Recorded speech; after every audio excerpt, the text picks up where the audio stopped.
bensound.com.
bensound.com.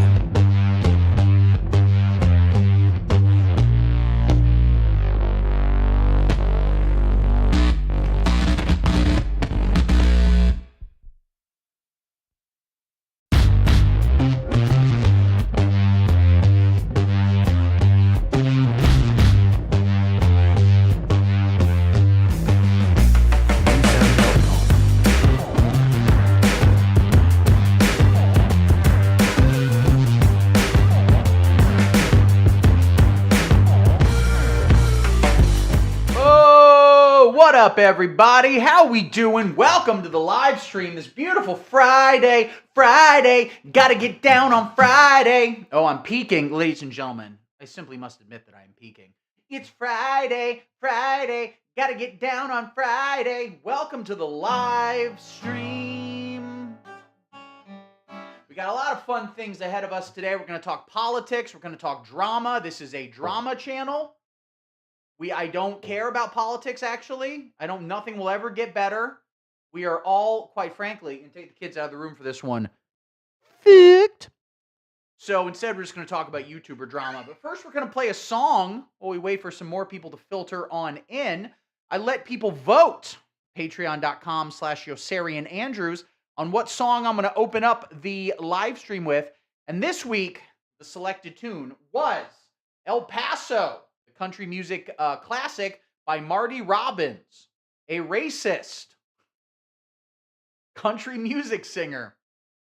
He was racist even by standards of country music singers from like the 60s. Let me turn on my effect. Ooh, do I got a nice echoey effect going on right now? I should. Yeah, baby. Oh, yeah. It sounds good.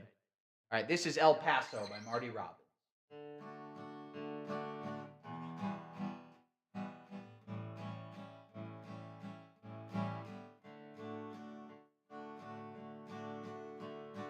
Out in the West Texas town of El Paso, I fell in love with a Mexican girl.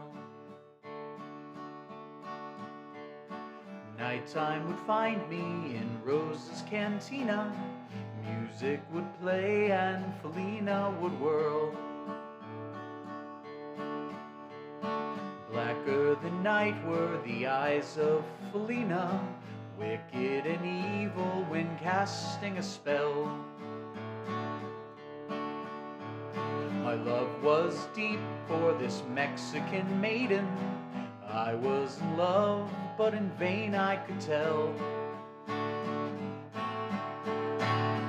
One night a wild young cowboy came in, wild as the West Texas wind. Oh, dashing and daring, a drink he was sharing with wicked Felina, the girl that I love. So in anger I challenged his right for the love of this maiden, went down his hand for the gun that he wore. challenge was answered in less than a heartbeat. The handsome young stranger lay dead on the floor. I definitely know the song. Don't worry about it. I'm not looking at chords. Just for a moment I stood there in silence, shocked by the foul evil deed I had done. Many thoughts raced through my mind as I stood there. I had but one chance, and that was to run. Out through the back door of roses I ran, right where the horses were tied. Oh, I caught a good one, it looked like it could run. Up on its back and away I did ride. Just as fast as I could from the West Texas town of El Paso out to the Badlands of New Mexico. Back in El Paso, my life would be worthless. Everything's gone in life, nothing is left. It's been so long since I've seen the young maiden. My love is stronger than my fear of death. I saddled up and away I did go, riding alone in the dark. Oh, maybe tomorrow a bullet would find me. Tonight nothing's worse than the pain in my heart. There's too many goddamn words here. Okay, this is the most words a racist has ever written down since the goddamn Turner Diaries. And at last here I am on the hill overlooking El Paso. I can see Rosa's cantina below. My love is strong and it pushes me onward. Down off the hill to Felina I go. Off to my right I see 5 mounted cowboys. Off to my left, right, a dozen and more. Shouting and shooting, I can't let them catch me. I have to make it to Rosa's back door. Something is dreadfully wrong, for I feel a deep burning pain in my side. Though I am trying to stay in the saddle, I'm getting weary, unable to ride. But my love for Felina is strong, and I rise where I've fallen. Though I am weary, I can't stop to rest. I see the white puff of smoke from the rifle. I feel the bullet go deep in my chest. Too many words. Oh, just a few more. Out from nowhere, Felina has found me. She kisses my cheek as she kneels by my side. Cradled by 2 loving arms that I'll die for. One little kiss, and Felina, goodbye.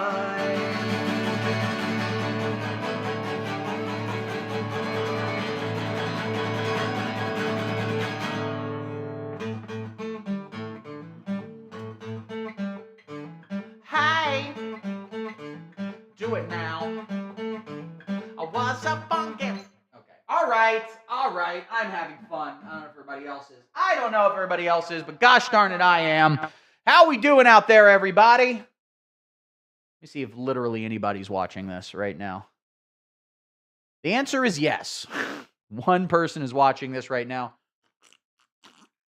I don't know who you are, man, but we're connected. You and me, souls in the night.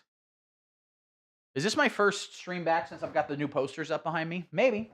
It's certainly my first stream in a nice sweater. Welcome, everybody. We got so much to talk about today and not a lot of time to do it. Let's get into it.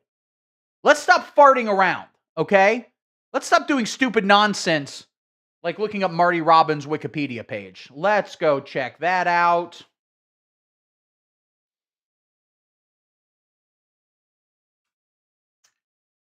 There he is. I said he was racist earlier, and I'd imagine he probably is.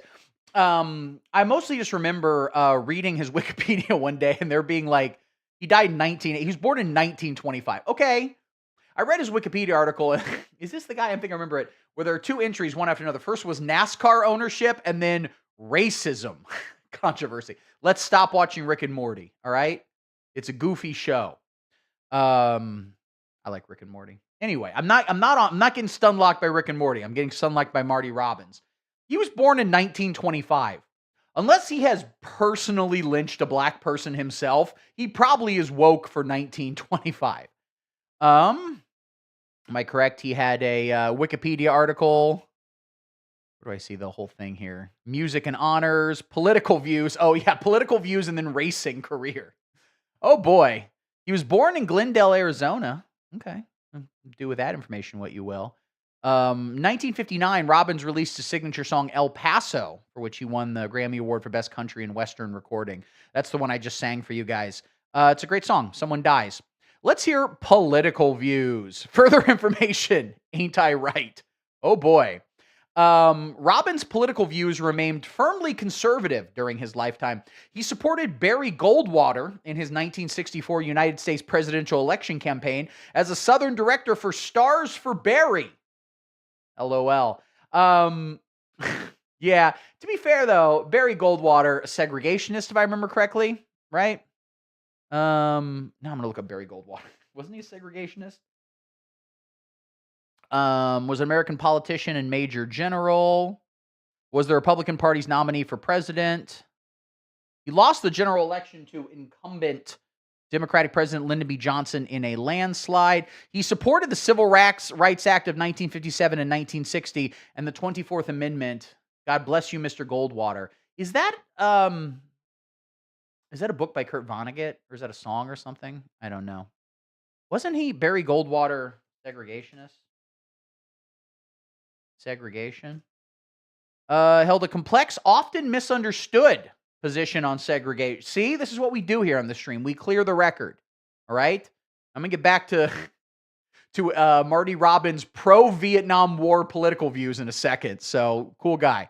Anyway, Barry Goldwater, people often think he was a segregationist, and to some degree he was, but it says right here, he opposed it personally while opposing federal anti-segregation legislation on constitutional grounds. He desegregated the Arizona Air National Guard in the Senate canteen. It is, isn't it? It's a Vonnegut short story, yes. One of the many that I have not read. And I like Vonnegut. I've read a lot of Vonnegut throughout my life, but he wrote a lot. And now he's dead. And when he died, I'm getting my third. Okay, I'm going to finish this, then go back to this, and go back to Marty Robbins. When Kurt Vonnegut died, I was abroad in Austria, studying abroad, or two, or none. More accurately, I did not have sex in Europe at all. I jacked off. I jacked off enough times that it should count as one sex. If you jack off 100 times, that should count as one having sex. That's what I personally on the scoreboard. That's what it should be. But Kurt Vonnegut died, and I went to a tattoo parlor, and I wanted to get "So It Goes" like wrapped around my arm, and the guy was like, "I'm not going to do that. It's too many words. It's going to look bad." And then I also wanted to get, because at the time, I believed I was half Irish. I believed I was like full Irish or something. I don't know. It's a whole thing. But anyway, when I was in Dublin, and I, by the way, 0% Irish. I have found out later. Did a DNA test. And thank you for letting us know, Darkening Sex Examination, IAW, about AI view streams. Honestly, might take them up on that. Anyway, I'm 0% Irish, but I was under the impression that I won. My teacher in health class said one sex is equal to 5. No, that's bullshit. Not 5. The number's got to be at least triple digits. You jack off 100 times, that's one sex. Not like 5. Come on. I did 5 in a day when I was younger, man. Anyway, I also, when I was in Dublin, Ireland, wanted to get like my name in whatever Gaelic letters or some bullshit on my chest. And the tattoo artist was also like, no, that's going to be stupid. It's going to look like shit. And thank God they saved me from that. Again, 0% Irish. Anyway, Barry Goldwater, not a segregationist, except for all the segregation he did. He desegregated the Arizona Air National Guard in 1947, 2 years before the U.S. military integrated. He was an early member of the NAACP and the Urban League in Arizona, but he forced the desegregation of the Senate cafeteria for his black legislative assistant in 1953. He stated that he was personally opposed to segregation and recognized it as evil, but he favored a state-level approach to desegregation rather than federal mandates. So he voted for Civil Rights Act, but he was opposed to it on the federal level. That's a big thing because in America, we always sort of have this push and pull between federal level powers and state level powers. That's the kind of political conversation we can have, and it can be a legitimate political conversation, all right? Where you can respect people on both sides of that. If someone says, listen, we both want the same result, but I think it's better if this is handled at the state level, or if someone says, I think this is better if it's handled at the federal level. And there's any number of reasons you could want one or the other. Gay marriage was something like that. That's technically the idea of overturning Roe v. Wade became a state level. And that's something that there are some things that are good on the state level. I kind of don't like culture war shit on the state level because it's just going to turn those states into dog shit. I don't know. Maybe I'd like more stuff on the federal level. I don't fucking know. Who the hell knows? But the point is that's a legitimate political conversation you can actually have, and people with different opinions can talk back and forth and respect one another. As opposed to every political conversation we have now, which is just like a conservative saying something completely untrue and then a Democrat going, and here's why you can't vote for a leftist. And that's the whole fucking thing. Okay? That's our current political conversations. One group of people lying and the other people not lying enough. Democrats telling the truth, which is like, no, all the shit you want is stupid and it won't work. Just lie to them. Okay? Like, have you heard the story that's gone viral recently about Zoran Mamdani apparently, like, quote unquote, balancing the budget in New York City? And again, I like Zoran Mamdani, and I think he's done good things with the budget after Eric Adams left him with an insane deficit to fuck off to Turkey and become a citizen of Istanbul, which is what Eric Adams did. But the number one story everywhere, is Zoran balanced the budget. All libraries are free. Everything's great. They're not telling you is he's borrowing against future pensions, okay? And I'm fine with that because something has to be done. But the point, and this is why Zoran's a great politician, actual politics is messy. You have to make compromises. You do whatever. You can't tell people that. People are too stupid to understand that. You just have to tell them repeatedly good thing happened. You cannot in any way temper it. Okay? And so that's the message that's spreading virally across social media. Like, the goddamn chlamydia at Hugh Hefner's house. Abortion is crazy at state level because you could be fine and cross the street and suddenly you're a murderer. Very good point. Yeah, I would say I would like abortion to be codified at the federal level, but we can't talk about how Obama fucked it. Point is, Democrats need to follow Zoran Mamdani's lead and lie. And just say good things happened and have a press team constantly throwing it out there. All right. So that clears up the Barry Goldwater thing. Now we're going back to Marty Robbins and his a picture of this guy again. I don't know if I'd call America your native land, Martin. I don't know if I'd go that far. Let's see here. Where were we? Political views. Ain't I Right is a political country song written, produced, and performed by Marty Robbins in June 1966. Heavily anti-communist in nature, the song criticizes the counterculture of the 1960s and the anti-war movements. The problem with this stuff, right? You get canceled for saying pro-Vietnam. You get that, and it's because of woke.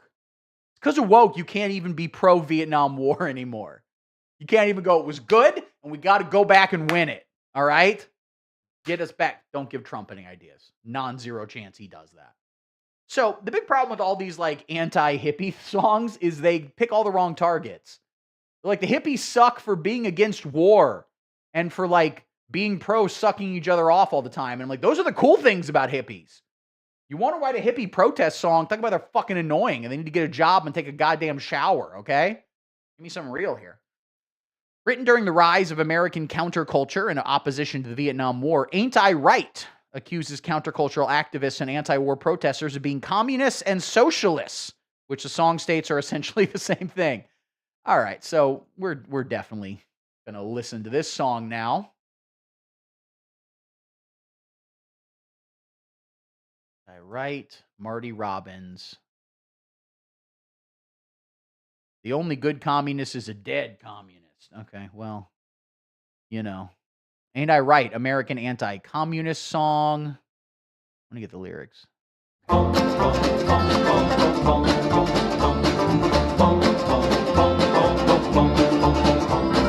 You came down to this southern town last summer. Socialism, trade, communism, and no, I can't. Yeah, no shit. Very, very different things. They don't know what communism is. But again, this does show the degradation of the American right wing. And part of that is that the fall of the Soviet Union meant they didn't have any real communism to rage against. You know what I'm saying?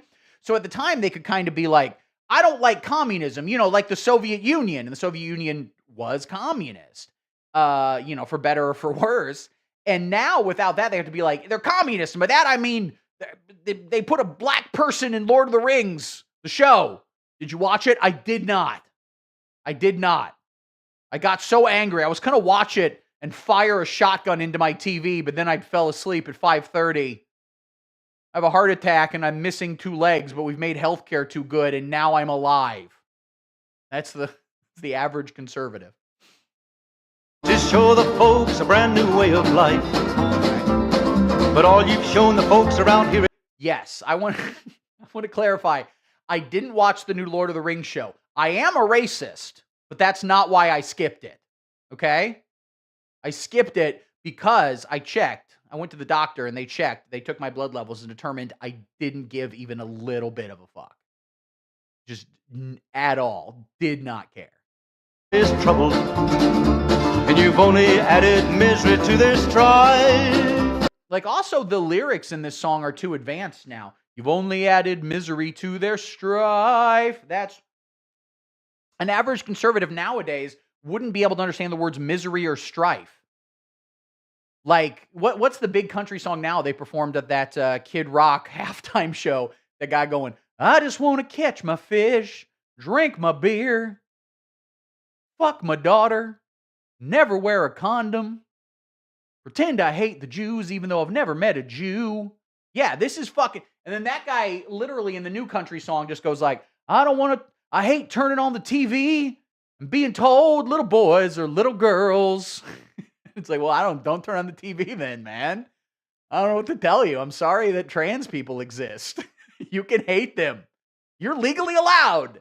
I don't think you're really understanding conceptually the difference between sex and gender. But if your position is, if there's a penis, and so you can't wear pink. You can't wear pink if you have a penis. If that's you're allowed to have that position. I literally cannot put you in a re-education camp. And it does raise the question, is it a re-education camp if they've never been educated in the first place? Your concern is not to help the people. And I'll say again, no, it's been often said. Your concern is just to bring discomfort, my friend. And your policy is just a little red. Now, ain't I right? By the way. Free Tibet and Taiwan. It matters not to you how people suffer. When you see the free Tibet and Taiwan from China, I don't disagree with that at all, by the way. But it kind of reminds me of, like, last night I was doing this, like, jam, or I was playing with other musicians, and it was a Van Halen Rush night in the suburbs. And so, you know, it was what it was. The people were what they were. Bless their hearts. We love them. But there was one guy there who had a shirt that was like, the government, I don't want none of them, or something. Or like, have you tried the government? Don't. It sucks. I forget exactly what it said, but it's something anti-government. And I read it and I was like, you know, in a vacuum, I don't disagree with that shirt. I have plenty of, you know, distrust of the government. I don't like, you know, government overreach.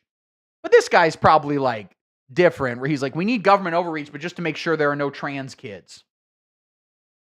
That's the problem. China needs to become actually communist, because China's not. It's state capitalist.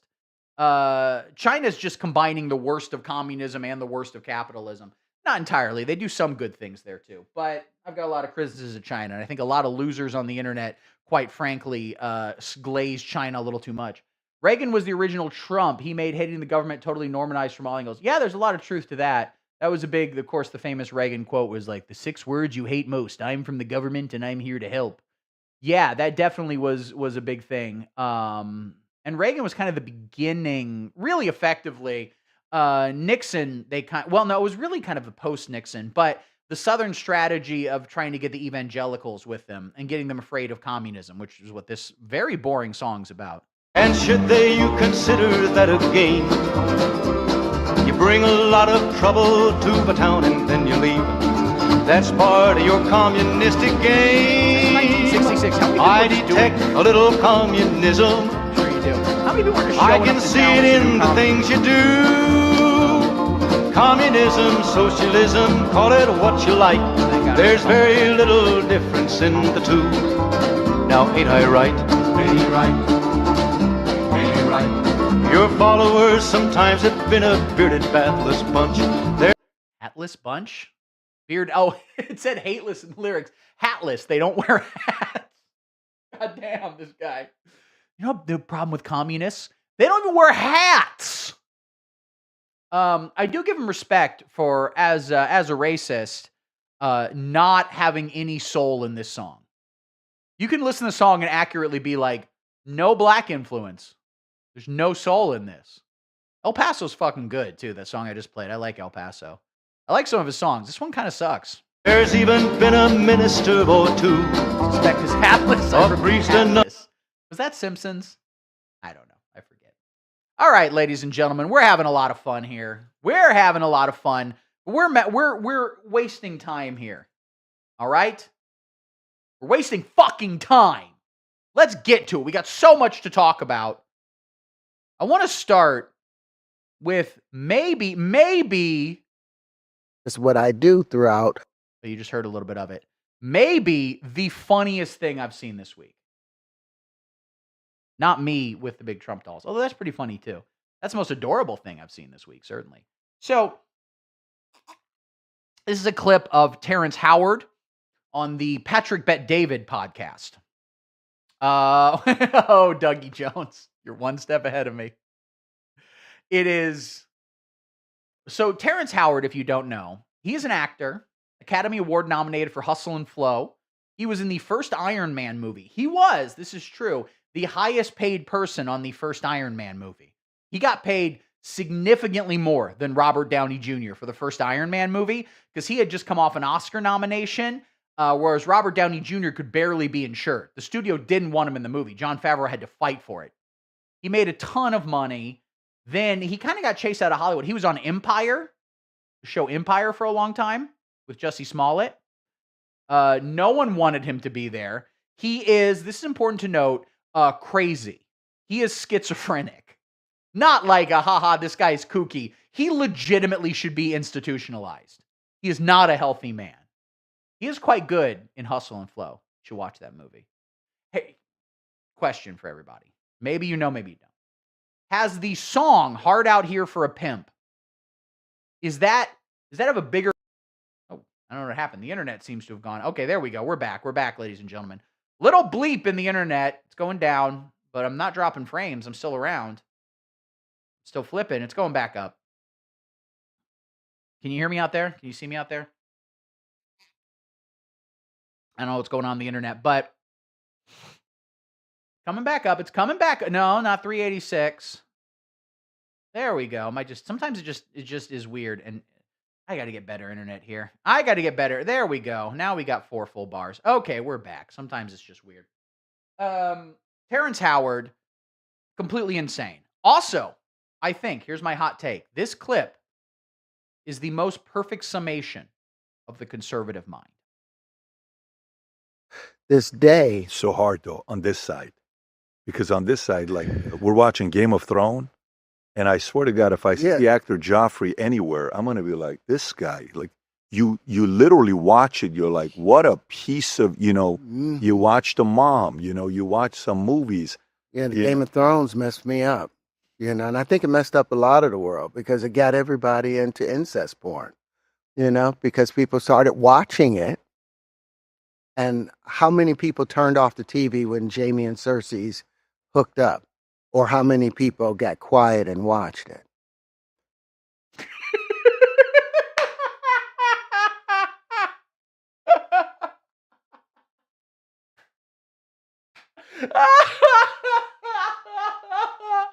BBD's face is fucking amazing.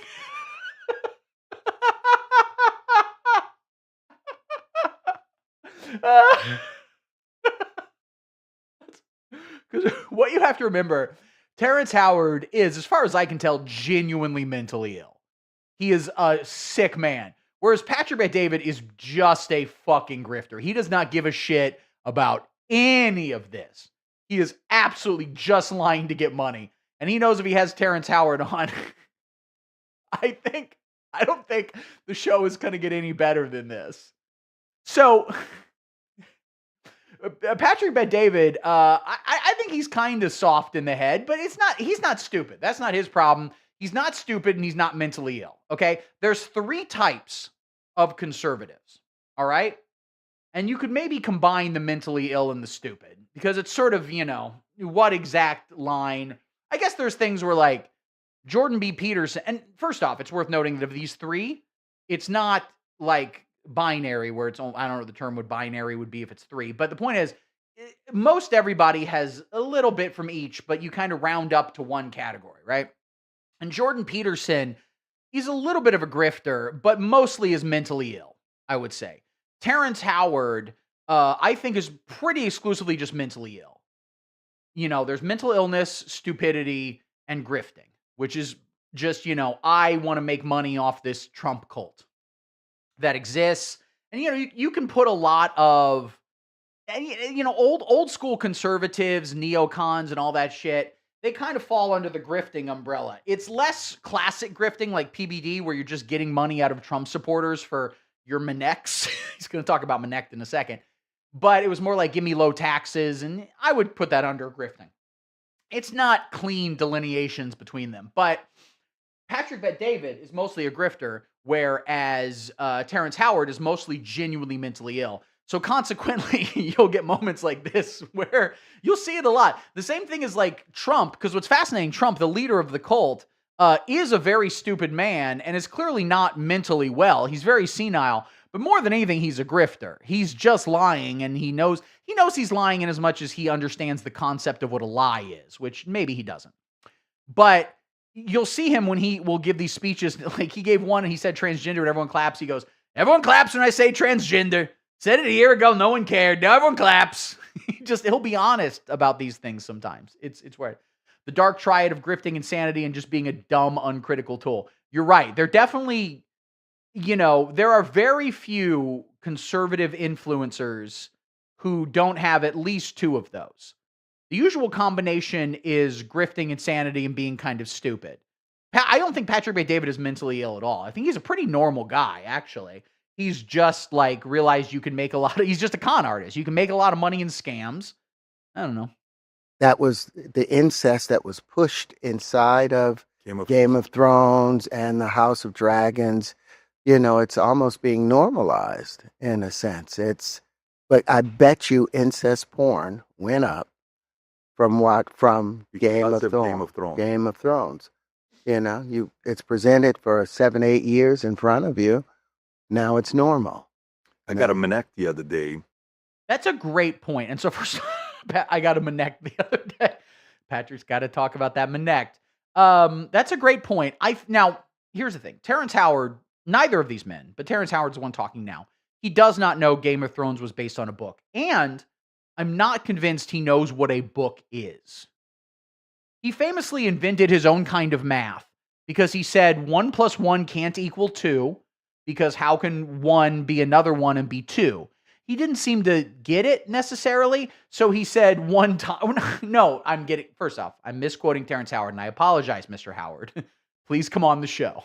He lived in Chicago for a while when he's filming Empire. And I had friends who were extras on Empire and worked with them and worked with Jussie Smollett and know the exact place, by the way. The AMC River East 21. It was, yes, 1 × 1 should be 2. Exactly correct. I was misquoting. It was not addition, it was multiplication. But the point is, I knew people who worked on the show and were in episodes with Jussie Smollett and directed by Jussie Smollett. And they're like, he seemed nice enough. But I also know it's right around the corner from the AMC River East 21, where I go to the movies a lot, is the corner where Jussie Smollett was attacked by MAGA supporters. That's my conspiracy theory. I think it really happened, and they're railroading him. But no, I knew people who worked with Terrence Howard on the set of Empire. And one guy told me a story one time that they a whole scene was set up. It was like at some restaurant and they're in the back just eating. And Terrence Howard, is the actor with, I think, Taraji P. Henson. And the director goes, action. And there's a beat. And Terrence Howard is supposed to say the first line, but he just stops, turns to the camera and goes, shut that fucking camera off. And the director goes, cut, cut. And then Terrence Howard stands up and goes, hey, I just want to have a round of applause for all the beautiful extras helping out here. Round of applause for them. Everyone applauds. And he sits back down and he goes, all right, let's do the scene. Which is very funny that he had to do that there. But honestly, that makes him kind of endearing. I like that story. I was like, all right, he's a nice guy. Big respect to Terrence Howard. But he was of the opinion that 1 times 1 can't equal 1. It has to equal 2. And I think it was because he was too stupid / mentally ill to understand the difference between addition and multiplication. Like, he couldn't grasp conceptually the idea of, like, you have 1 of one thing, and then I give you another 1 of that thing. You now have 2 of that thing. Or alternatively, you have a box with 1 in it, and then you only have 1 of those. Wait, what did you ask at Hustle and Flow before the stream dropped? I didn't hear it. Damn, we're really behind. I just asked if Hustle and Flow was more well-known. What up, Duke Vulture? Thanks for coming to hang out with us. What do you think, Duke Vulture? Sound off. Is Hustle and Flow, the movie, less well-known than the song Hard Out Here for a Pimp? Trying to get the money for the rent. Anyway, like I was saying, multiplication is you have a box with 1 of something, and then you have 2 of those boxes. How many do you have? Is 2. And so that's why, the idea is anything times 1 is that number, because it's boxes of just 1. If you have a box with 2 of something and you have 2 of those, how many do you have? 4. Blah, blah, blah, blah, blah. You should see Hustle and Flow, man. It's a pretty good movie. But first, you need to keep watching this amazing, amazing podcast. So, Terrence Howard just talked about incest pornography. And as I mentioned, this is the perfect representation of the conservative mind. Because Terrence Howard has a problem, which is he wants to jerk off to incest porn. I don't even know how much of a problem that is. I don't know. Maybe that's a problem for you. Figure it out. As far as, like, for the earth, jack off to whatever you want, man. If it's consensual, I mean, you can even make an argument like, it's not good to produce child pornography. I'm not even going to go down that road. Do not make child pornography is bad. Don't do it. Thumbs down. Exactly. It's just jacking it. If you're just jacking it which, to be fair to Terrence Howard, there has been a raise in incest pornography recently. Okay? You see a lot of these, like, stepmom things where it's like, I'm a stepmom and I got stuck in a fucking, I don't know. First off, I think there's a number of things you can jack off to that I find weird. All right? What I find weird isn't anybody's fucking problem. But again, that is the conservative mindset, which is she's not. Oh, yeah, you're right. She's not. Joffrey is her child. Anyway, I saw Game of Thrones. I read the books. I have them somewhere. I have them right over here. My proof to you that I read the books is a copy of A Clash of Kings with the bookmark in it from when I was rereading it. But the book, George R. R. Martin, A Clash of Kings. I read it from a bookmark from when I flew to Los Angeles in June 23rd, 2018. My flight to Los Angeles. Anyway, that was unnecessary. That was a step around. My point here, we'll never get the last few books. What's funny is that George R. R. Martin interviewers will be like, so what are you going to do if you die before you finish these books? And he'll get all pissy and be like, how dare you question me about my death? And I'll be like, bro, you're old and fat as shit, all right? I'm sorry to be the one to break it to you, but it's an any day now thing, George Martin, all right?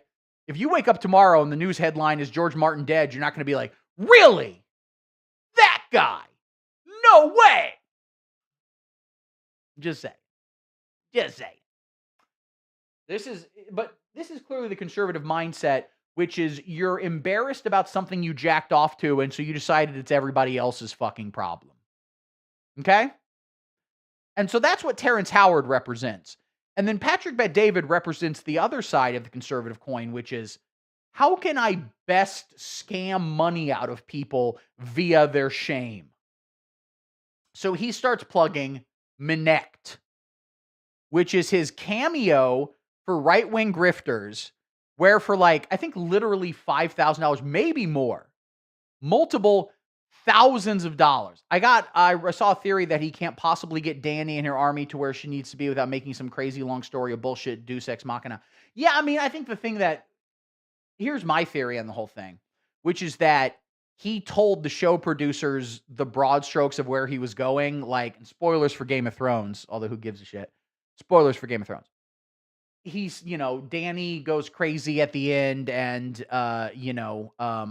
Jon Snow has to kill her and, whatever. And then I think he saw everyone get mad about that and he's like, oh shit, oh fuck. Oh shit, oh fuck, oh shit, oh fuck. I gotta fix this. So he is desperately, I don't know, maybe he's just lazy. He's lazy and he has a lot of money. Who cares? But Minect is Patrick Bet-David's platform where you spend $10,000 to have a 2-minute phone call with Patrick Bet-David, and Patrick Bet-David get expert advice instantly. Hell yes. Hell yes. Give it a minute. Aw. Stream froze. Oh, wait. My back? What did you guys miss? What's the last thing you heard me say? God damn, I need to get better internet. I straight up do. I'm using this T-Mobile 5G thing in the corner. It was pretty good. We didn't hear anything except Hill, yes. You didn't hear me talk about George R.R. Martin? It's not important. I was talking about Minect. Patrick Bet-David's beautiful Minect platform. He will talk to you for $50,000 or whatever per fucking minute. By the way, which is very funny to me, this chapter in the YouTube video is called Early Sex. That got me good. So he's mentioning Minect. He's advertising it. Use the QR code right there to Minect with... How much does it cost to Minect with Patrick Bet-David? I simply must find out. And then I'm going to crowdfund it to Minect with Patrick Bet-David and call him gay. By the way, it's the Globe. Join as an expert. Holy shit. I got to apply to be an expert at Minect. Give me that. All right, going back. That's a great question. I feel like Terrence Howard couldn't be on Minect because I feel like you can't get a hold of him necessarily. I feel like every couple of days he lights his phone on fire because he feels like, the Jews, and he doesn't call them that, but, that's where it always goes with these crazy people. He thinks they're spying on him on his phone, which, to be fair, is is correct. Connect with experts. Ryan Montgomery, Mr. Real Estate. Tommy Robinson. 900. This is browse. All right, let me find Patrick Bet-David. All right, where is he on here? If you want to connect with Patrick Bet-David, born in Iran, made in U.S. He did not capitalize U.S. for some reason. So to get a video answer, it's only $300. A video call is only $800 a minimum. But holy shit, 15-minute minimum, $12,000 minimum. Holy shit. Oh my God. There are literally people who, their parents died and they took their entire inheritance and used it for a 15-minute Minect call with Patrick Bet-David. Oh my God, that's the saddest thing I've ever fucking heard. Every time someone commits suicide, you should be like, that's sad that they took their own life, but on the plus side, that is better than the alternative, which is taking all their money and using it for a 15-minute Minect call with Patrick Bet-David. You could fuck Bella Delphine for... Okay, let me see this here. Bella Delphine... Let me see what she looks like. I'll tell you if you could fuck her for... Oh, isn't she... Wait. AI mode. Oh, just tell me about Bella Delphine. Okay, she's alive, financially independent, and posting online sporadically. Isn't she the one who sold her bathwater or something like that? I don't know. Yeah, you could definitely fuck this woman for $12,000 is a lot of money. That's the most AI-looking human I've ever seen. I do not believe that's real. She did porn. Did she do porn, or was it just like OnlyFans? OnlyFans isn't porn. It's not porn unless bare minimum, they're rubbing their pussy. Bare minimum. Really, honestly, for me, it's not porn unless you see a dick going in. Okay? And that's right. Lesbian stuff isn't porn. And Your Honor, that's why I should be allowed to show it while I'm substitute teaching. Okay? I don't know how graphic or... I don't think she had sex or did she show her pussy? All right, ladies and gentlemen. Did Bella Delphine show her pussy? Let's see what the AI says. Well, there is Pornhub, and I think I can't click on this. She did hardcore. If so, respect.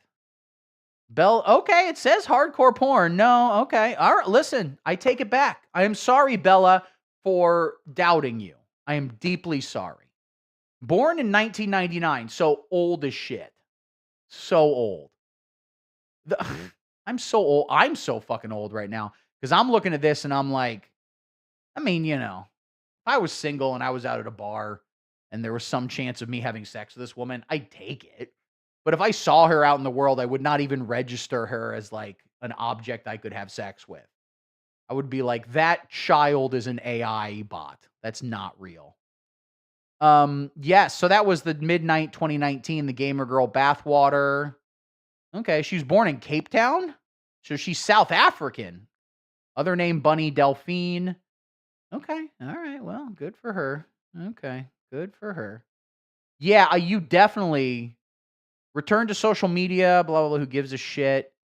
Posted images of a staged kidnapping fantasy shoot on Twitter. What do we got here? What's her OnlyFans? She announced her venture into pornographic content through a music video on YouTube titled I'm Doing Porn. It featured her gyrating for faux TikTok videos, welding a fake Uzi submachine gun, and splashing around half naked in a kiddie pool.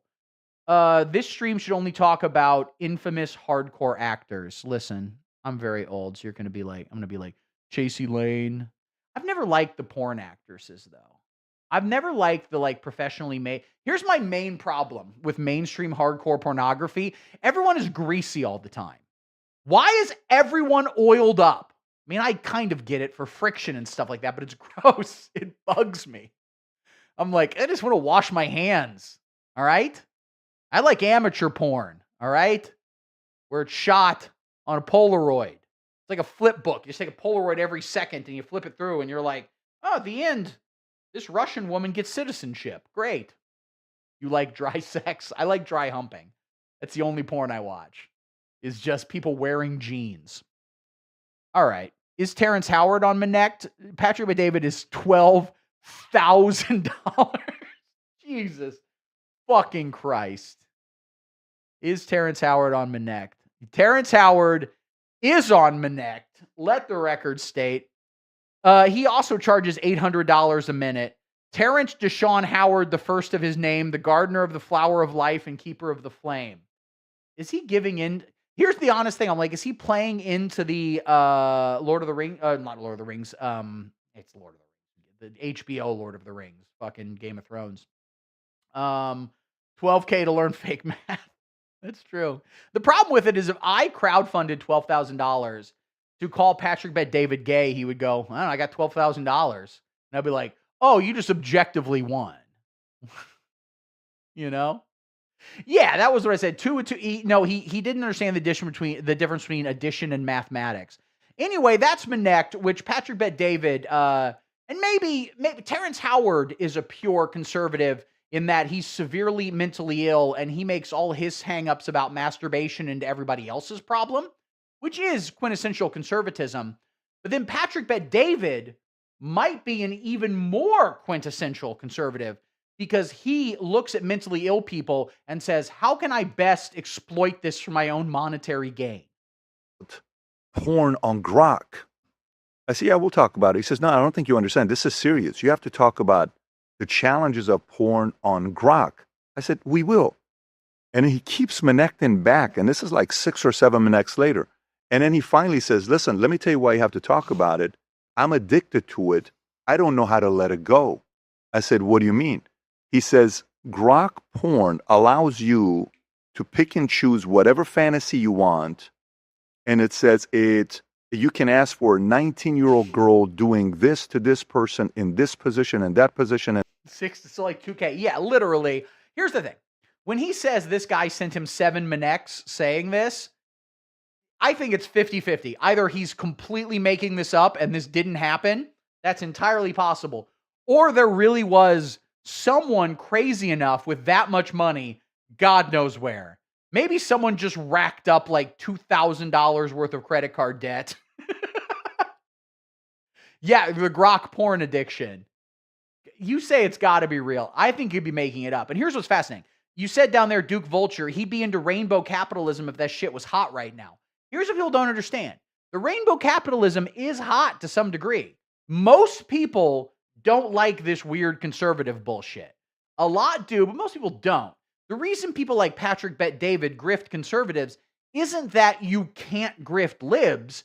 It's that the market for grifting libs, or, just grifting normal people, not necessarily political, just the making content is, if you make content for a normal human being, that shit is a saturated market. Saturated. There are so many people that just want to be normal, but weird psycho fucking freaks who need their political views reinforced in every piece of content they consume. There are people making a lot of money appealing to them. Fox News, Newsmax, you got to go harder all the fucking time.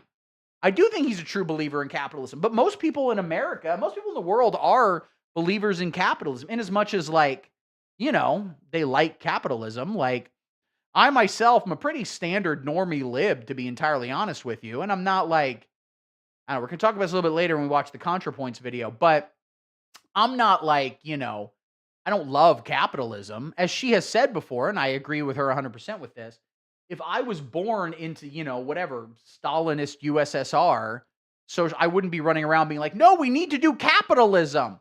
But the majority of people are relatively happy under capitalism, despite what people will tell you. And again, I'm not, advocating for capitalism. I'm not saying it's the best fucking system we ever can have. I would hope that in 50 years, 100 years, 500, 1,000 years, whatever, economic system, if we can even still call it that, you're not wrong.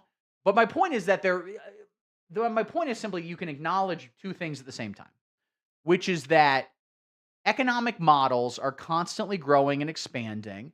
And, when everybody was a serf, when people lived under landowners who, you just worked their land as a fucking serf, there was people who were mostly probably pretty happy under that, in as much as we understand the term happy, Capitalism, my point's simply that, and you can't tell this to online leftists because they don't like it, all right? Capitalism has positives. It does. Again, I'm not saying it's the end-all, be-all, and I hope that as we progress as a society, we find new economic models that we can use, Is that communism, socialism? Fucking maybe. I don't know. I don't know what the future holds. I would imagine that, that seems to be the direction things are going, something more akin to that without the authoritarianism.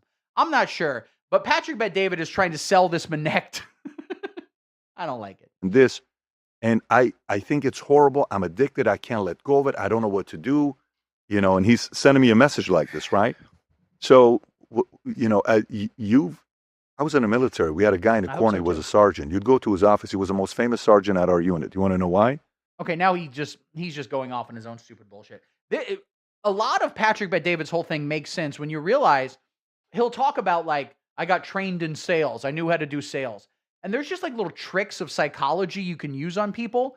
And one of them, this might be the primary one in terms of Patrick Bet-David's broadcasting career, is the longer you talk to somebody, the more bought in they will be.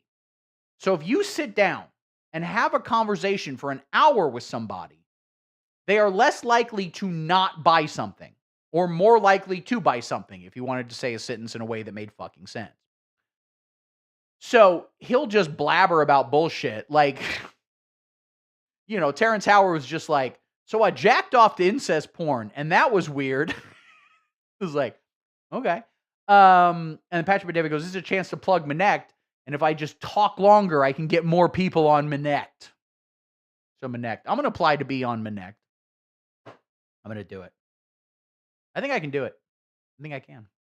All right, guys, what do you say we take a little break? I'm going to go pee. Then I'm going to come back, and we're going to talk about the Briahna Joy Gray and Contrapoints interview, debate, video, whatever you call it. Full disclosure, I hate Briahna Joy Gray. This is a drama channel. We do drama. I don't care. You can go smoke. Fuck, I want a cigarette. Trying not to smoke right now because it's bad for you. I want one. What's your brand? I'm a Camel's guy myself. I don't pretend like I'm smoking through you. As you smoke and you exhale, I'm going to get that secondhand internet smoke. She is very fucking irritating. All right, guys, I'll be back in just a hot second.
Hi, guys.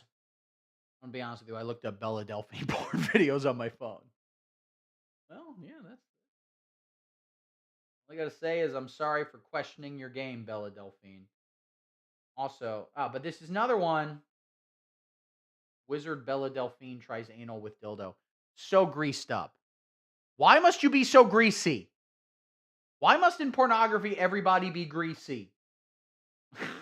Bella Delphine as Kermit the Frog gives a BJ. This appears to be her eating a banana, wearing a Kermit the Frog. The other problem is that this might be AI.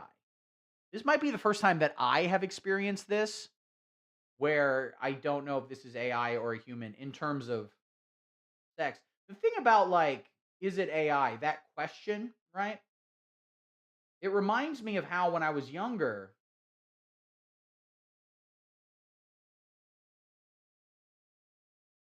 hell of a banana, I'll tell you that much.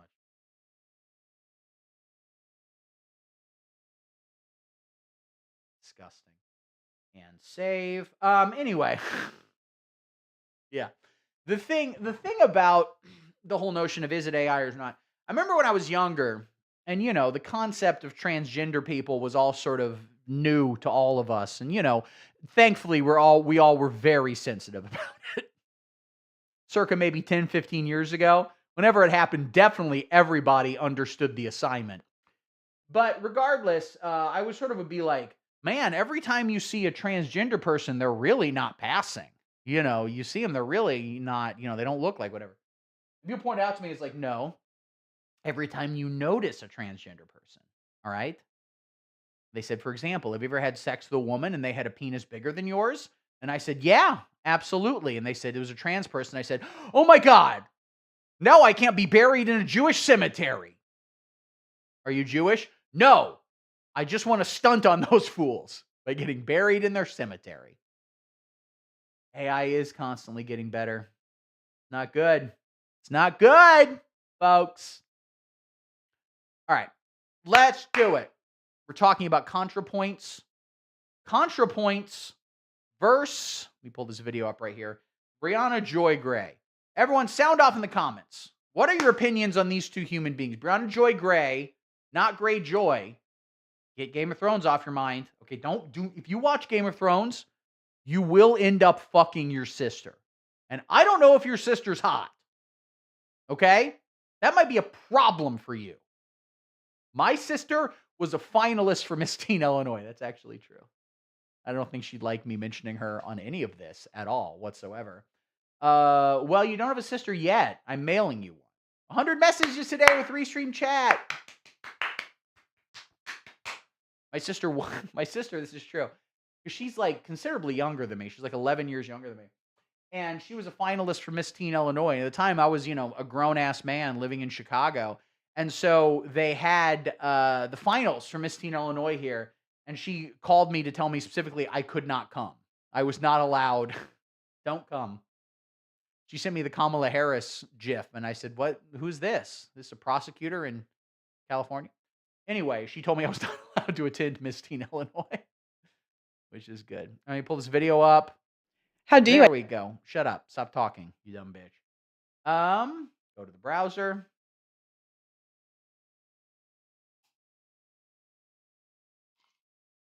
So here's the thing. Let me preface this whole video by saying this.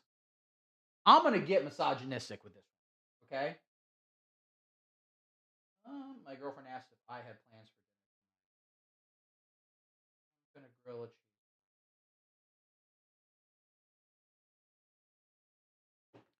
So, fair warning.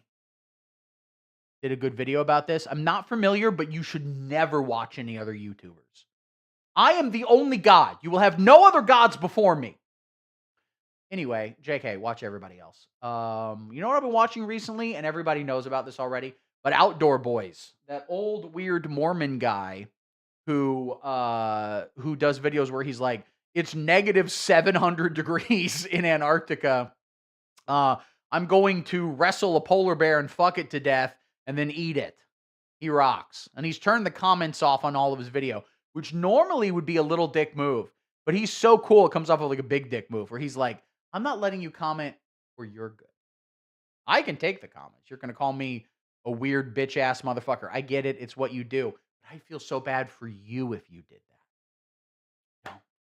That's my media recommendation, the Outdoor Boys YouTube channel. It's very, very soothing. Now, ladies and gentlemen, I'm going to get misogynistic with this, but not racist. Because even though Briahna Joy Gray is technically a black woman, this is the most white woman energy I have ever seen in my life. Okay? The most profound, condescending white woman from HR energy.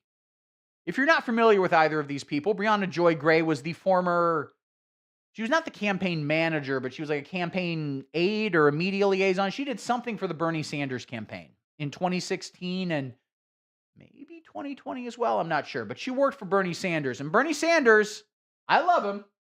I volunteered for him. I'm pointing at my poster in the corner of Bernie Sanders, a public enemy. I volunteered for the Bernie Sanders campaign. I knocked on doors in Iowa before the caucus.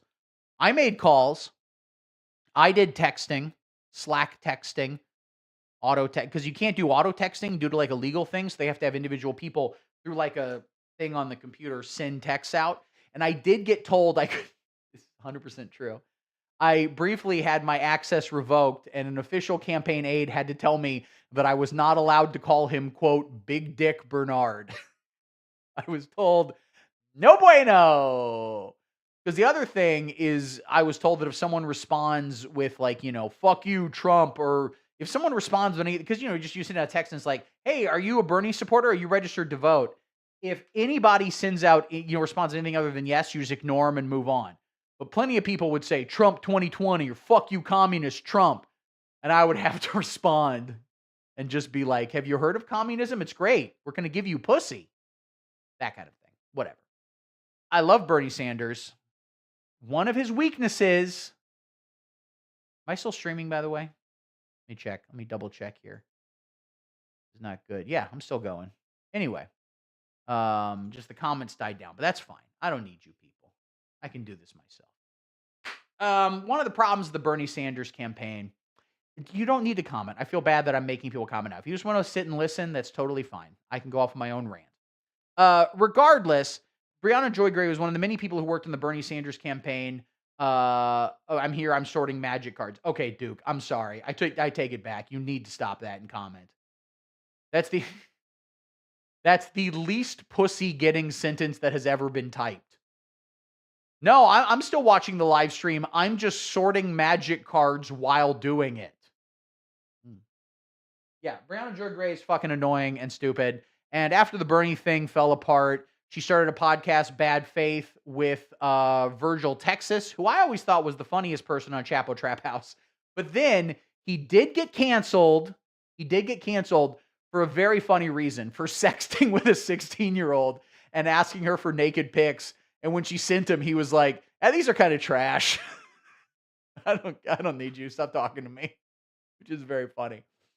And then he fucked off forever. But as I understand it, he still gets a sixth of the Chapo Trap House Patreon every month. And they make and it's much less now because they've kind of fallen off. I listened to a clip the other day where they were yelling about Zoran Mamdani not arresting Jewish people who showed up to auctions for land in Palestine, which is I don't like it either, but you guys are being unrealistic. I don't know, whatever.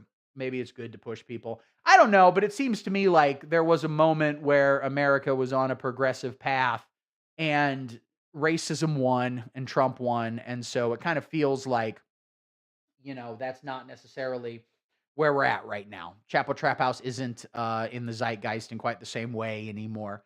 But regardless, they still make a healthy amount of money.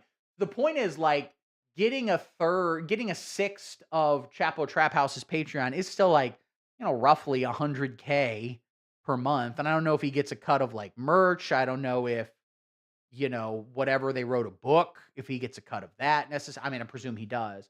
The point is, he doesn't need to do anything and he's fine. He's probably somewhere telling 16-year-old girls that their tits suck. Which, listen, doing the Lord's work. Someone's got to do it. But he quit the Bad Faith podcast and she kept going. And she's a bit like Jill Stein. Every couple of years she comes out. Well, but she does a podcast on a regular basis. But the point is, her main thing is shitting on the Democrats.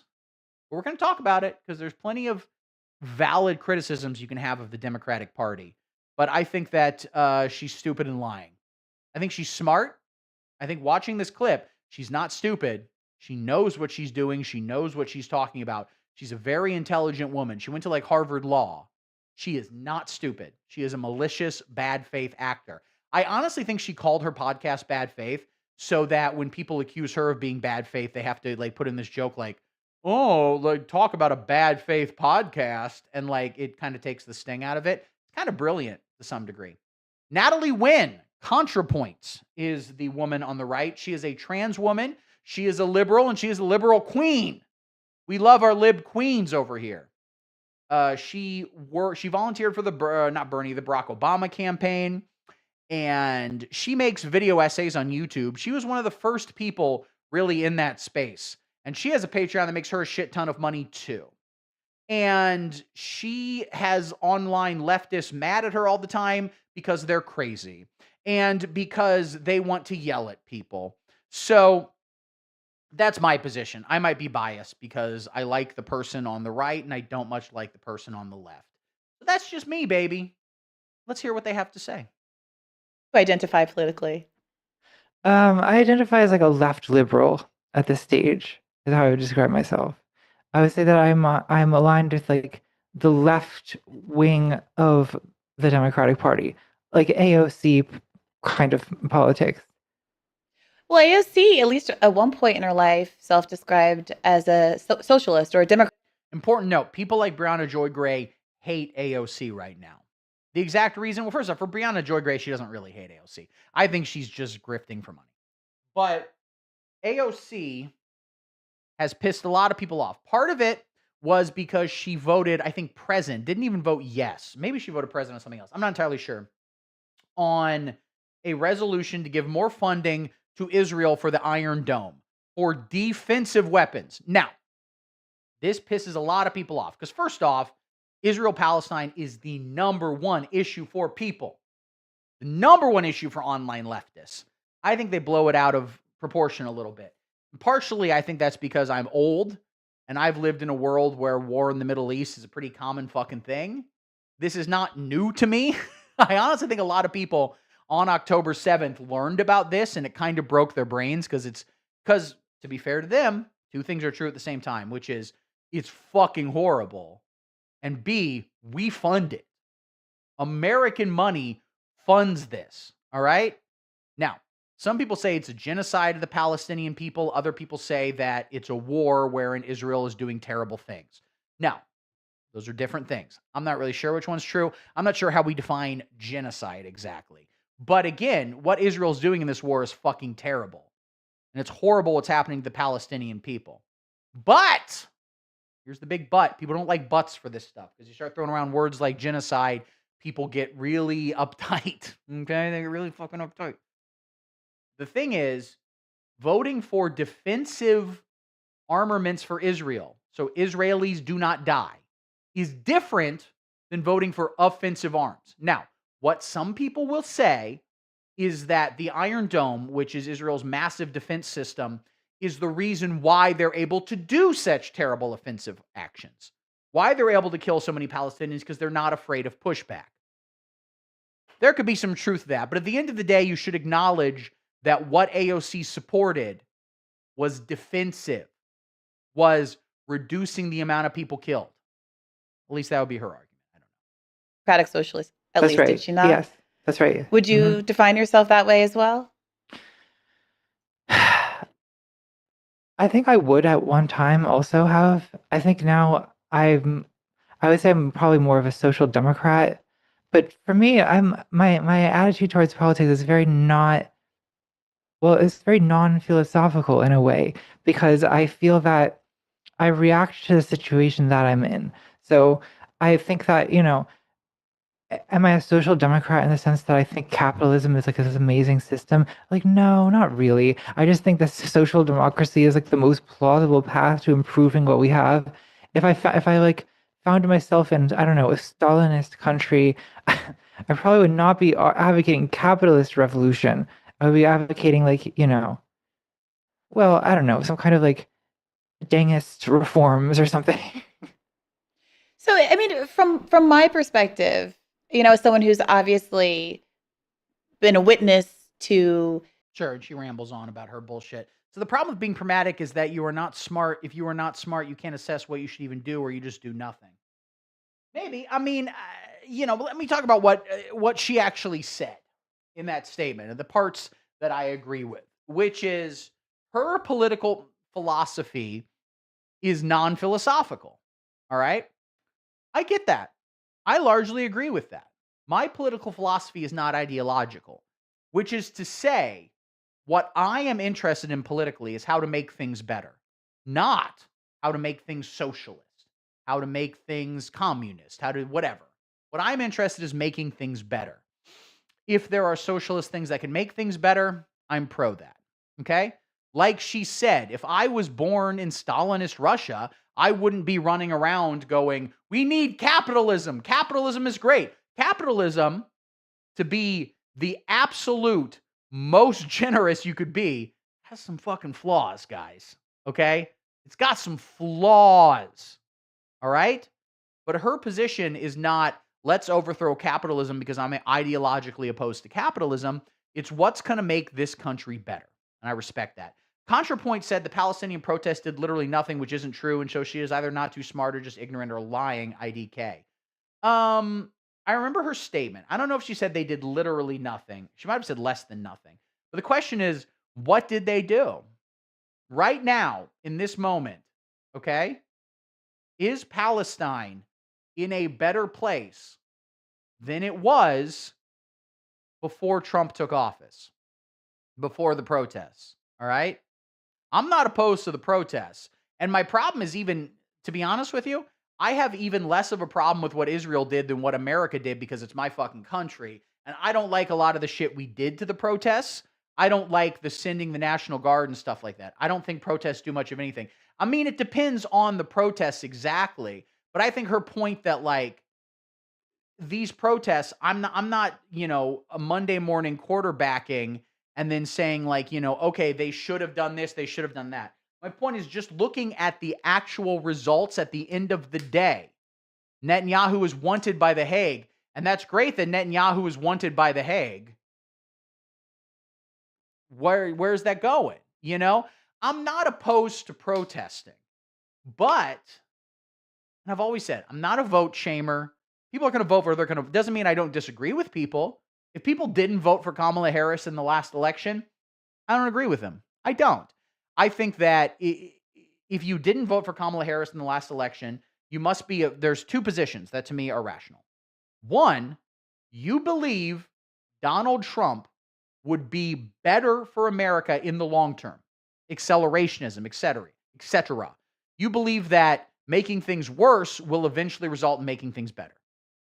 I don't necessarily agree with that, but that's not a terribly controversial opinion. People believe that. You can believe that. If so, own it and defend it. In this conversation, Briahna Joy Gray, that seems to be her position, but she refuses to actually own it and kind of skirts away from it. I don't respect that. Or the other position, why you would refuse to vote for Kamala Harris, is you believe that casting a vote for someone makes you morally culpable in everything that they do. And I just don't believe that either. I think you're not voting for, like, you're not in the administration. You're making a practical choice, And if your number one issue is Gaza, that's not my number one issue, but I certainly would like America to stop funding the war in Gaza. I would like Israel to stop doing a lot of the things it's doing in Gaza. I just think pouring cold water on activism is bad when you're someone who previously spoke about activist issues from the left. That's true, but I think with Contrapoints, what do you got to remember, and she mentions this too, which is that, and I don't really think this is true. I don't think this is the case, but I relate to and sympathize with her being concerned about it. Is this notion of, and she feels it even more as a trans woman, getting Donald Trump elected again was awful. That was an awful thing to do. We don't talk enough about how awful that was. Now, Briahna Joy Gray talks a little bit later in this interview and says she doesn't think that the activists or the Israel-Palestine vote, cost Kamala Harris the election. And I agree. I don't think it did. I really don't. I'm still big into, like, Americans don't vote on foreign policy. I know there's this autopsy they're going to talk about that the DNC won't release. And based on leaks and stuff like that, that was not the number one issue. Based on exit polling, that was not the issue. There was one poll that she talks about here that I'd have to look into. She's probably misrepresenting it. There's one poll that says it was enough of an issue to have swayed the election. It was an outlier. I'm not saying it's impossible. You should always be open to data contradicting what you believe to be true. But I would have to really, really be shown some serious data to believe that that was the main issue. Okay? So I don't really think that's the case. But I understand how someone could be emotionally affected by that. And more importantly, I think that I don't think it's my number one issue, but I think it's highly impactful. And I think Harris didn't have the juice in other issues either. I would agree. Listen, there was a lot of problems with the Harris campaign. There were a lot. I think given that they only had whatever, like 105 days, they ran an okay campaign. But like they were handcuffed in a number of ways, one of which is Joe Biden pressuring her. Yes, Tim back the walls, the weird comments and stuff like that, I think they ran an okay campaign, but obviously in retrospect, I think they need to go harder, and I think they need to. It's all about media control. You ask people, and they're like, the average American thinks that Kamala Harris lost because she was too far left. That's true. They genuinely, the average person thinks that the president individually controls what the price of things are, and so they didn't like Biden's economy and they like Trump's economy because they're stupid and they don't understand how things work. People are really fucking stupid. So we could sit around all day and criticize Kamala Harris's campaign, and people much smarter than me are doing so, and I think that's good to do. I'm not discouraging that at all. But to defend Contrapoints, I think that she went harder against protesters than I would, because I have a lot of sympathy for these protesters. I think it's impactful. Is it enough to sway an election? No, but it's one thing. And especially amongst young people, it could have helped. And she needed all the help she could have gotten. All right? So I think that emotionally, and part of this is being on Twitter and being attacked by crazy psychos online who say genocide, baby killer, et cetera, et cetera. As far as I know, Contrapoints has never, not one time, if anyone has any evidence to suggest otherwise, please show it to me. Contrapoints, Ethan Klein, all of these people that fucking psychos online attack and call genocide, baby killer, insane shit. Neither of these people have ever said that they support the government of Israel and they support what is happening to the Palestinian people. Both of these people, Ethan Klein and Contrapoints, have stated unequivocally that they do not approve of what the Israeli government's doing. They do not approve of the massacre of these people. I don't know if either of those people have used the word genocide, but if that's your fucking litmus test, they got to use the right word. I think you're kind of fucking dumb, to be entirely honest with you. Okay? All right?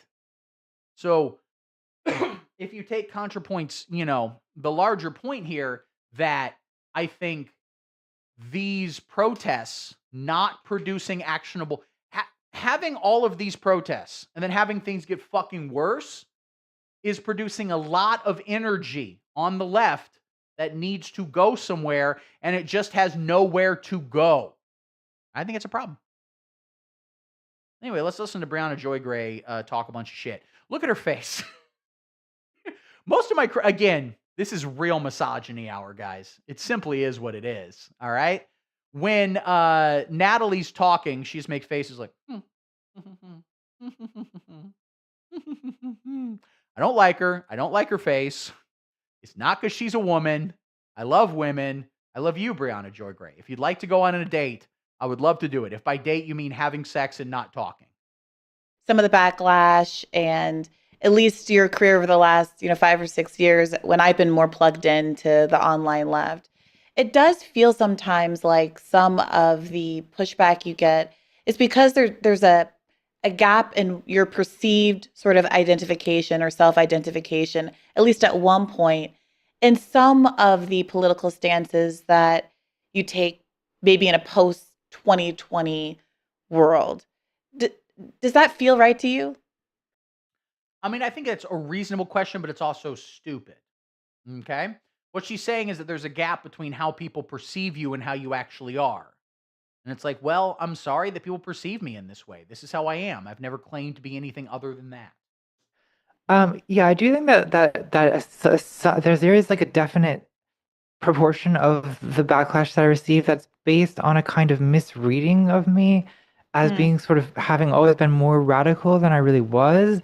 I mean, I think that part of it is like the aesthetic of because I started out doing, I'm like this like transgender YouTuber who is making videos about how fascism is bad. This is very like communist coded behavior, at least in like internet culture, right? Like if you're a trans person on the internet, you're complaining about Nazis all day. you're probably a communist, right? And that's true. You are probably a communist if you fit that description. Um, I mean, I think that I kind of did have a more so I mean in 20 I used to be quite centrist in that like in 2016 I think I was like a Hillary Clinton supporter in the 2016 primary for the reason that I thought that she was more viable than Bernie Sanders. Then she lost. And I think that did prompt me to rethink a little bit what was possible, combined with the fact that Donald Trump at the time seemed like this kind of crackpot candidate who how could a serious country elect a person like this? Here's the thing. Post 2016, I was heavily in the Bernie would have won camp. I think a lot of people were. What I'd always say, imagine if you were a famous leftist in WW2 and the Holocaust happened and you were conspicuously silent on that one issue. So this is the tough issue, which is the comparing of the Holocaust to what's happening in Gaza right now. And the notion that they are one and the same, I mean, obviously not one and the same, but the notion that they're really comparable is not universally agreed upon. All right. In terms of, and I just don't know enough to really say for sure, but in terms of there is a common perception of what is happening in Gaza as a military operation where one side has a massive military advantage and as such is fucking massacring the other side, committing war crimes, killing civilians, killing children, doing all this shit. I don't think there's much debate on that. We've seen the video, okay? Israel is doing horrible, horrible, horrible things in Gaza. That's absolutely true. That being said, not every time a terrible thing happens is it the Holocaust, because the Holocaust has different components to it. It was the systematic elimination of a people. And I'm not saying that what's happening in Gaza is not that. There are those who say that it is, and maybe they are correct. Okay?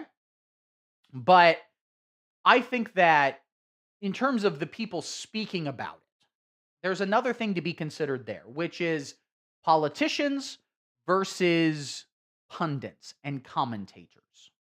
Okay? Contrapoints is a commentator. And so as such, I don't think she has any obligation to necessarily speak on a topic, especially a topic as complicated and ultimately kind of pointless as what's happening over there. It's fucking awful. It's terrible, you know?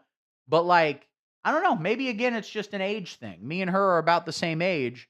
And just growing up, it was like, yeah, that happens all the time. Like, what do you want? Israel's doing a terrible thing over in Palestine. It's another fucking country. I wish we didn't fund it. I don't know.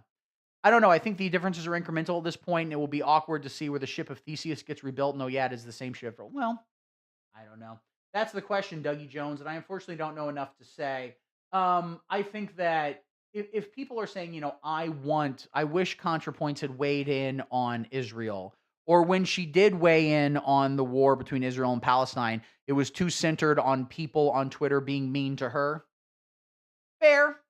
I get it, man. But at the end of the day, I'm just like, people are going to talk about what they're going to fucking talk about. And honestly, so many people online are both fucking psychos and have no idea what they're talking about in terms of this horrible, horrible war.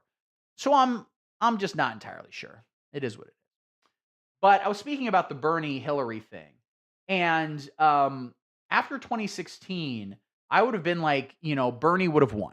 That would have been my position on everything. I like Bernie. I voted for Bernie. I volunteered for the campaign. I helped out in 2016 and 2020.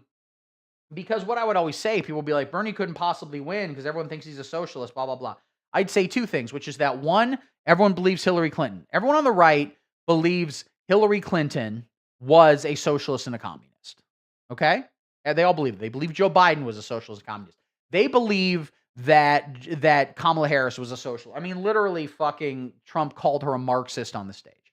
So I'm like, there's no point in being afraid of what Republicans think. What I was wrong about, I truly believe I was wrong about, is there being voters who are centrist in the middle and could go either way.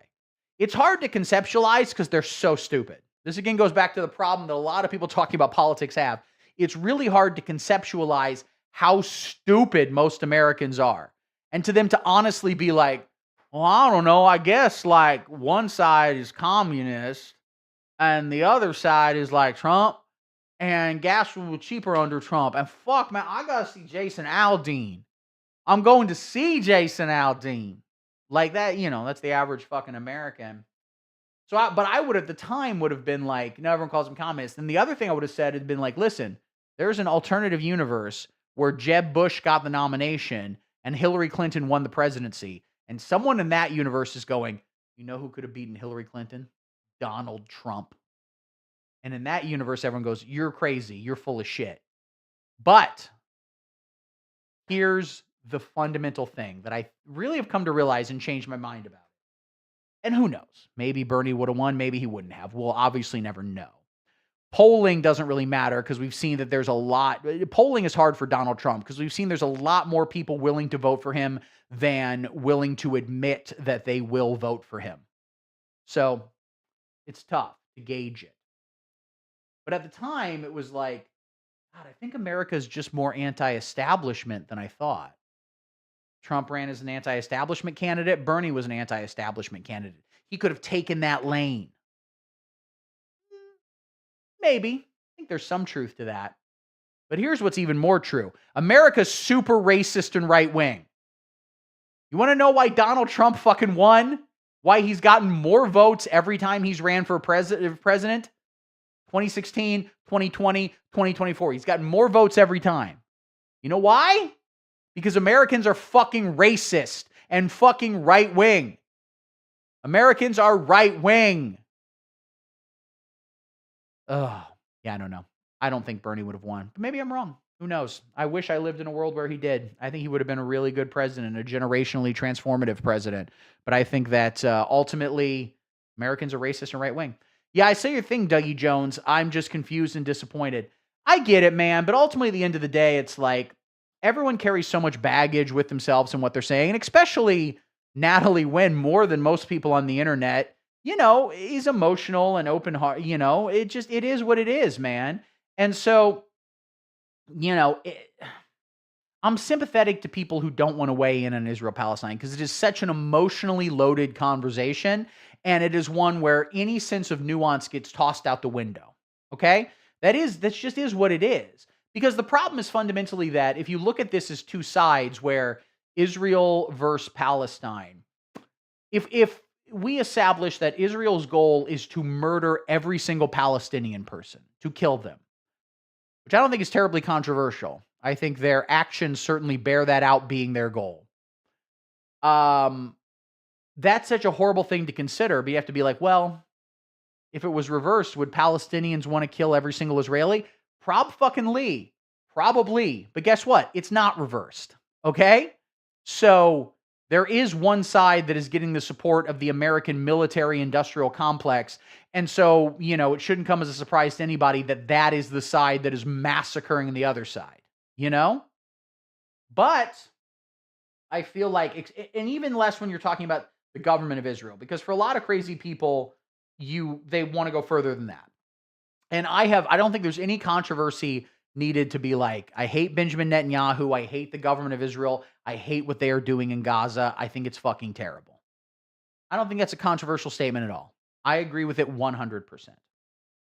Now, the existence of Israel as a Jewish state, which is to say a state where another ethnicity is a second-class citizen, which is an unfortunate side effect of one ethnicity being a first-class citizen. Basically, there being a country where Jews are held to high regard for safety purposes. I don't like that. I don't like ethno-states. Israel isn't the only one in the world. There are other ones. I don't like ethno-states. Okay? Why?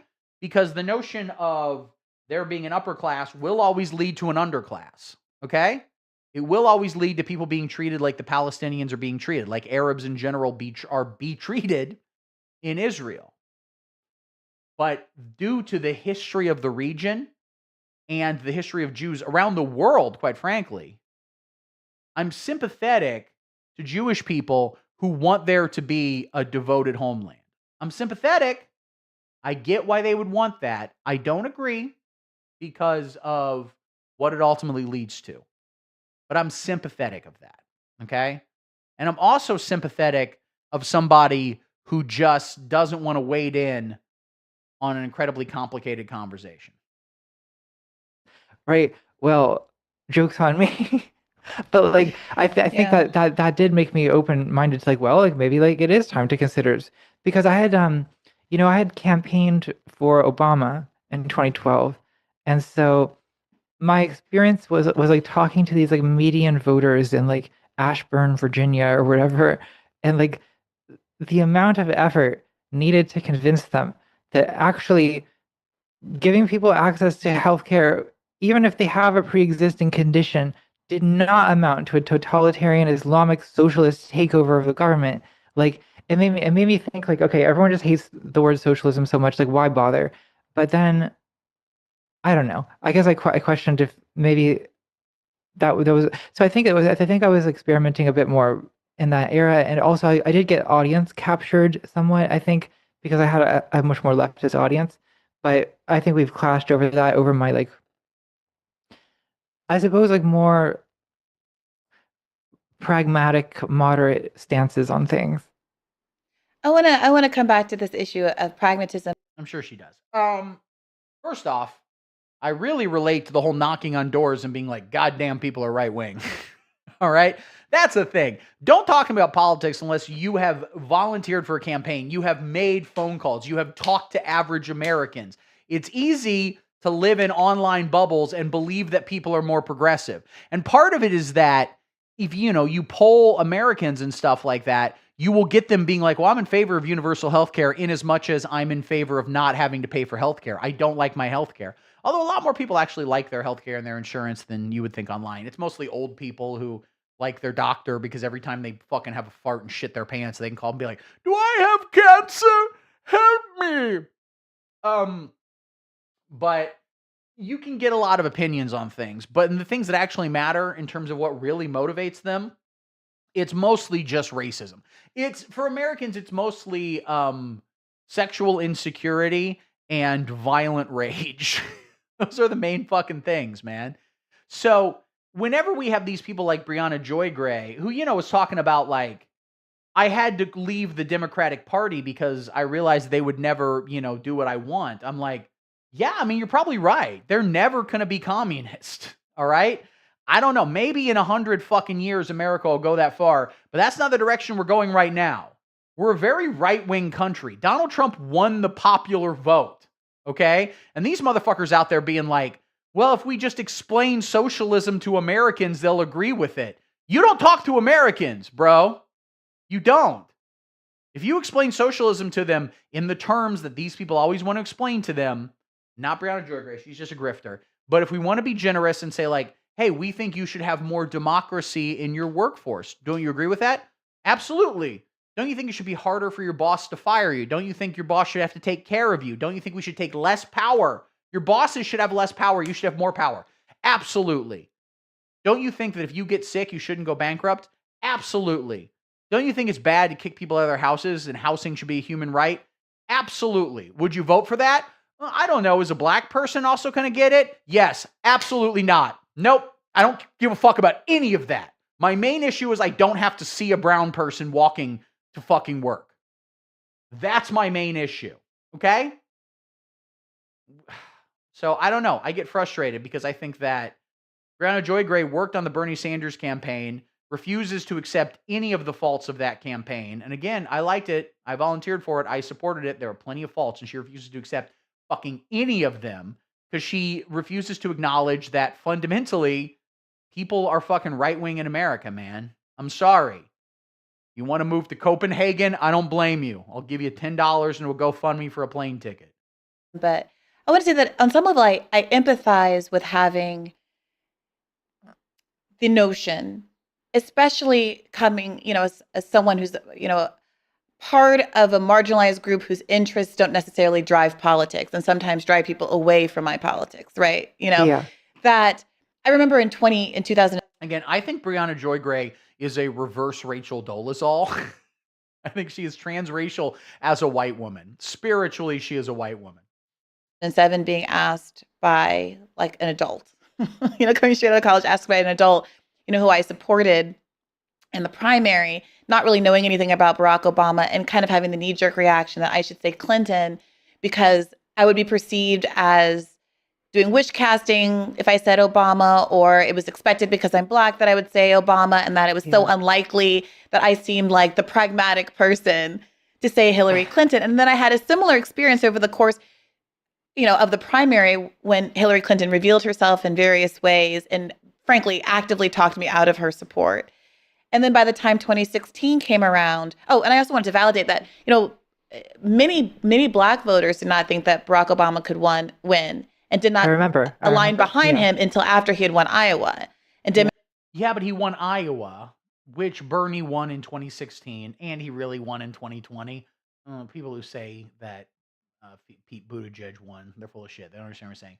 He won both of those. But guess what? It doesn't end at Iowa, okay? We have a long way to go. And she doesn't want to acknowledge this, but you know why Hillary Clinton got the nomination? You know why Joe Biden got the nomination? Because they got the support of Black people in the South, all right? And guess who votes in Democratic primaries? Black people in the South. I know all you people online are like, who would ever want to be proud of being a Democrat? There are people. It's Black people in the South, okay? That's the Democratic fucking backbone, all right? Ironically, in states that are red states and don't even go Democrat. So it's a problem that they have, but it is the case. You're not going to win a primary if you don't have that support. And Bernie couldn't get it. Pete Buttigieg couldn't get it.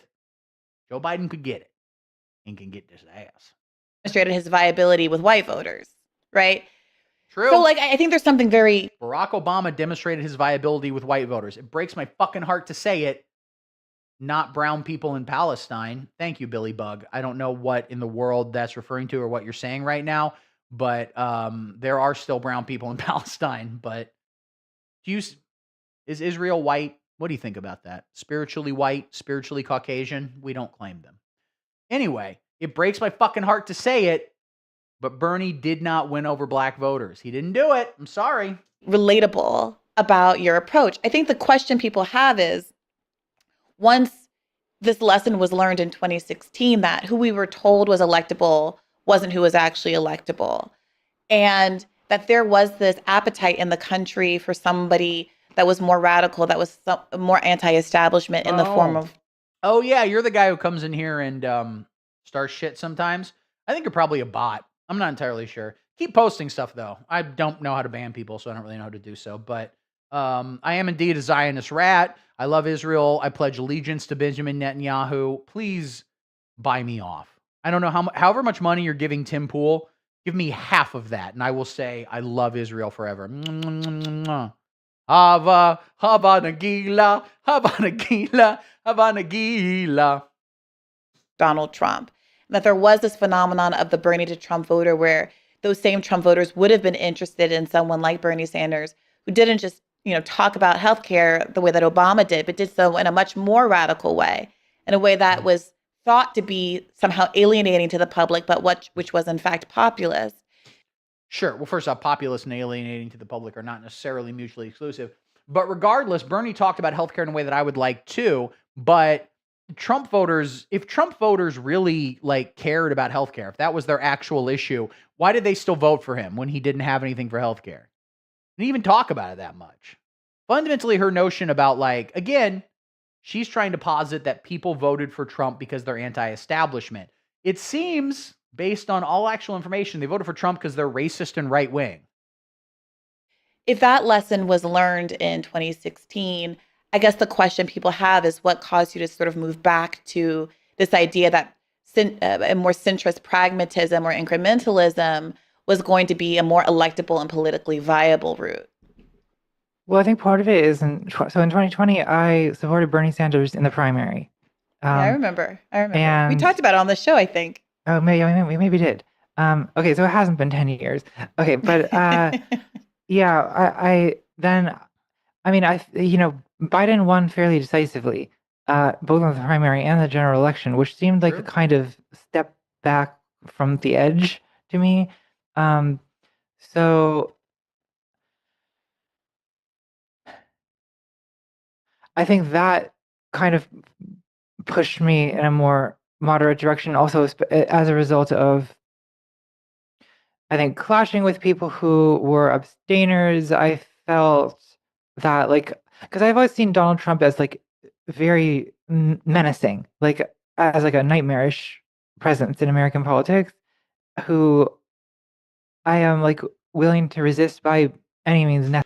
Well, and I think it's a downside of this thing that people like Briahna Joy Gray do a lot, which is to say, like, well, fundamentally, Donald Trump and Joe Biden, or Donald Trump and Kamala Harris, are about the same.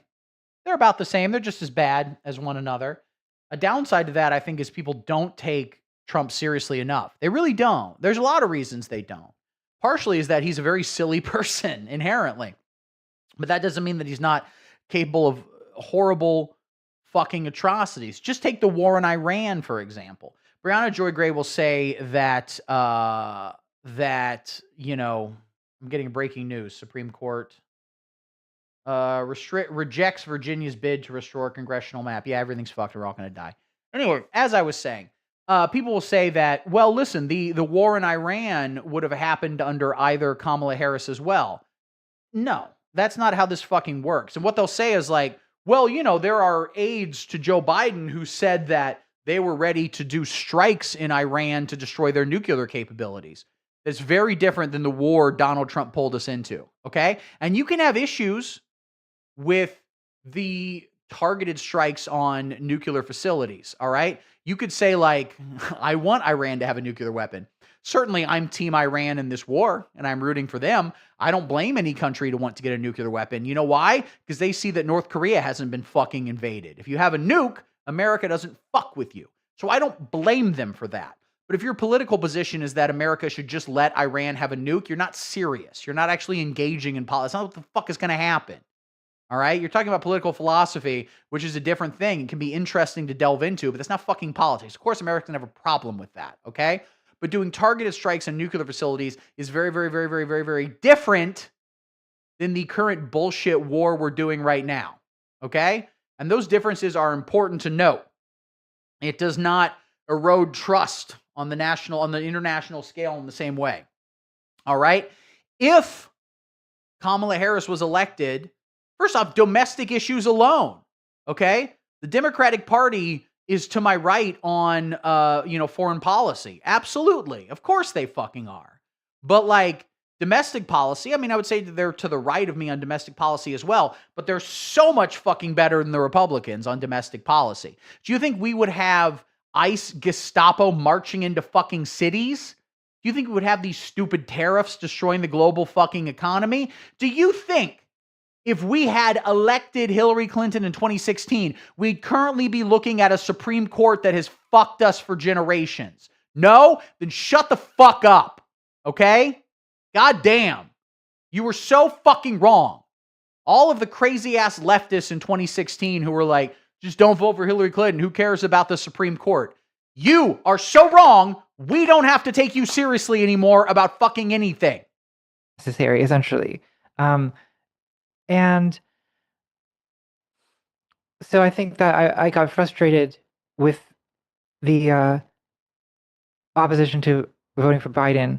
And then in 2024, I think my frustration increased.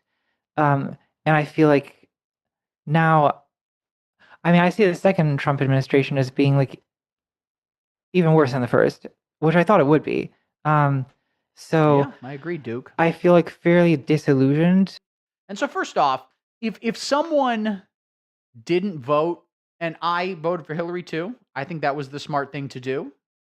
Now, again, I'll have more sympathy for people that voted for Trump or didn't vote for Hillary in 2016 because Trump was an unknown quantity at that point. I remember when he won in 2016, I was like, listen, I didn't vote for the guy. I didn't support the guy. He won. So prove us wrong. All right? You've got it. Show us that you actually give a shit about any of the things you said. All right? What did Bernie Sanders say after the election of Donald Trump? He said, to the degree that Donald Trump is serious about helping the working people of America, we will help him with that. Yes. Now, of course, he wasn't serious about that. He actually was even worse, even more corrupt and stupid than we thought. But I'm saying specifically about the Supreme Court. Because Briahna Joy Gray, people are digging up the tweet, and it should end her fucking career of speaking in public forever. Is in 2016, she was very openly like, don't threaten me with the Supreme Court. Don't threaten me with the Supreme Court. That doesn't matter. That's not going to be a thing. All right? That's what she fucking said. That is the number one legacy, I think, of Trump. As bad as it all is. He gave us a conservative Supreme Court. I mean, I just don't know if there's a way out. I honestly don't. With the Supreme Court as the way it fucking is right now, we might just be fucked. It might just be over, dude. I don't know. I don't want to be a doomer, but maybe.